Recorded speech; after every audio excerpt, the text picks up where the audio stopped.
আমার বাড়িতে নাইয়া বিল্ডিং এর মাল সাবানা সব লয়ে গেছে, রড নিচে, বালু নিচে, সিমেন্ট নিচে।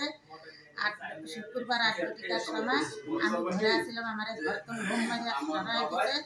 এরপর আশেপাশে দিয়া ডাইছি, হ্যাঁ গরু দাওয়াই দিছে। রড, সিমেন্ট, দাও, শসা, চাল, ঝামরা, এরপর সিমেন্টের বস্তা, এরপর সুরবুদ্দুপের বাতি, দাও, কড়াই সব লয়ে গেছে। নিচে রেজাব দপ্তরি হুকুম দিছে, রহিম সর্দার, করিম সর্দার, খলিল সর্দার, ইমরান সর্দার হুকুম দিছে, হেরা আমাকে বাড়িতে সব আইয়া ভাঙচুর করিয়া সব লয়ে গেছে।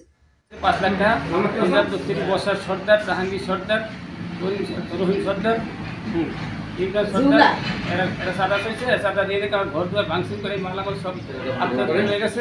আর গোবর হয়েছে, গোবর গ্রামে বড় সপ্তাহে নেই, সমস্ত ভাঙচুর ভাঙচুর সব লয়ে গেছে।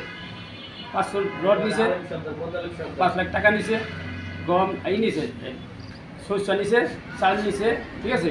পোস্টার লাগে চাল মানে মোটর নিছে, গোবর কাটাই সরগুলো ভিটাই নিছে, ডাল নিছে, সব কিছু লেগে গেছে। কি চান আপনি? এরা আমি আর সুস্থ বিচার চাই। আদালতে মামলা করেছি, আমি গ্রামে থাকতে দিলে হুমকি দেয়, আমাকে ঠ্যাং কেটে লাগব, হাত পা কেটে লাগব, রাস্তাঘাটে চলতে দেয় না, বাধা দিতে দেয় না, ঠিক আছে। তাহলে এই অবস্থা, আর থাকার কোনো কায়দা নেই, স্থান নেই। আমি সুস্থ বিচার চাই আদালতে।